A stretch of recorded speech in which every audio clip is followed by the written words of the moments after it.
The Salt and Pepper Lady. It would seem that all cities, even small towns, have their own ghost stories and urban legends. Living in Devine, Texas for 5 years, I always heard about the Salt and Pepper Lady of the Devine Projects. Friends would speak of their experiences with this very strange and disturbing spectre.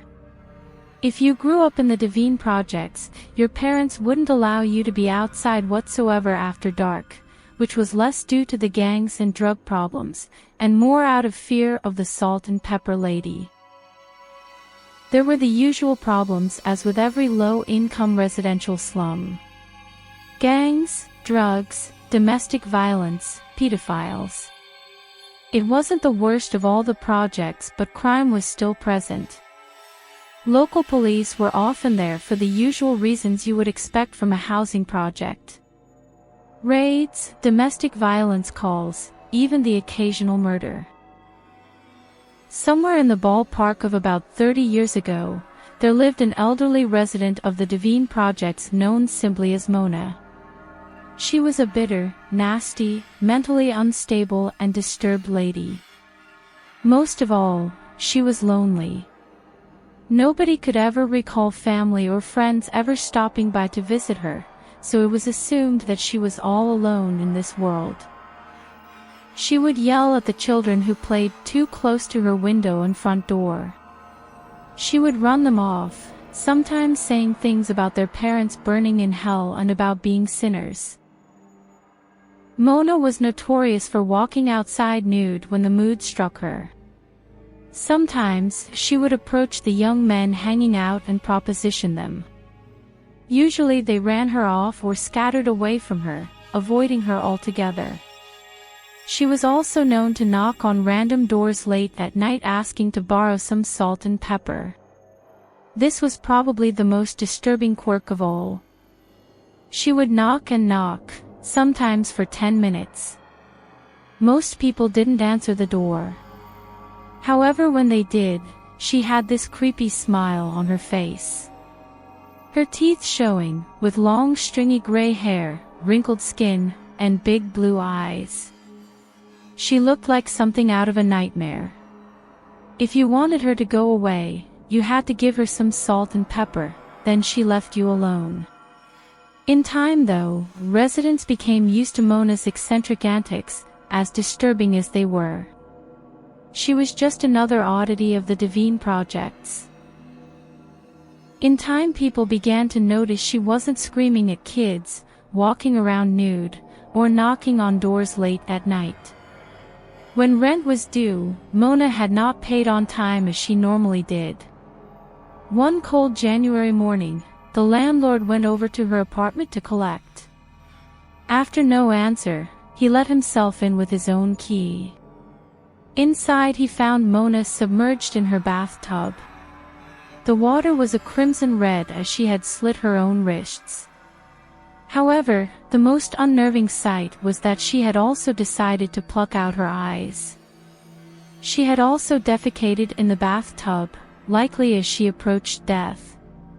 The smell was very intense and could gag a maggot.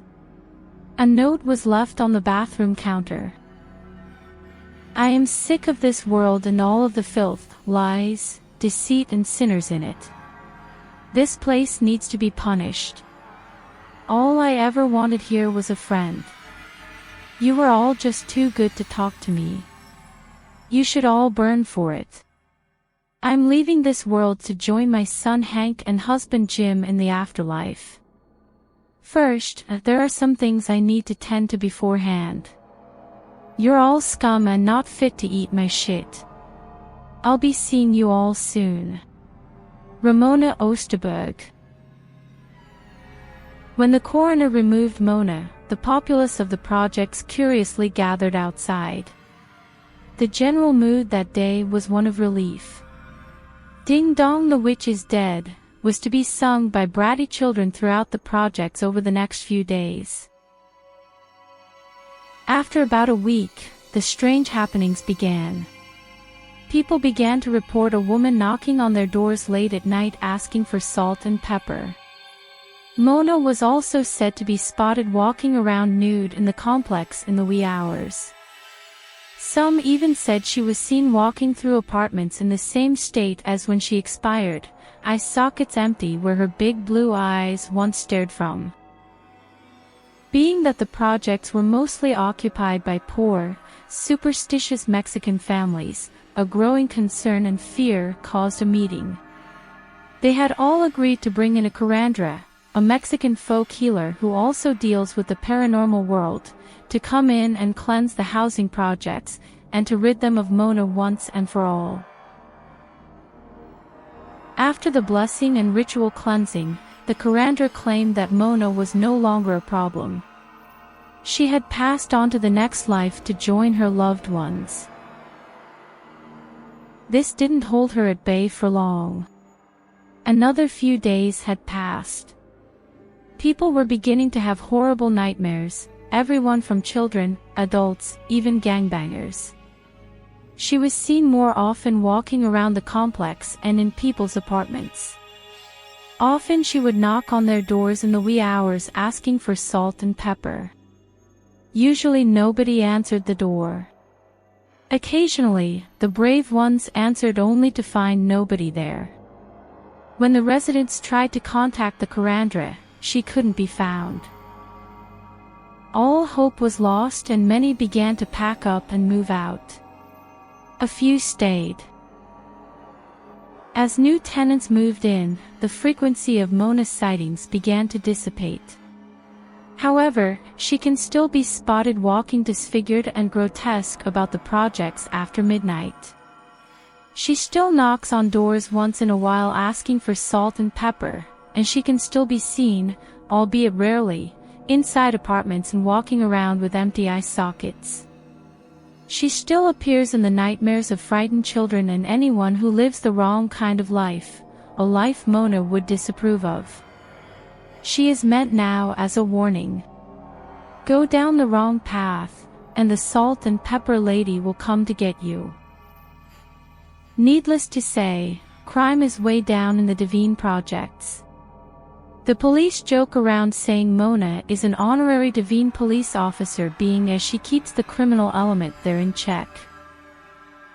This is a real urban legend story I grew up with when I lived in Devine. The projects still stand. I haven't been back there in 18 years, but I occasionally talk to old friends from there on Facebook. I've asked if Mona is still seen around the old projects. They say she is.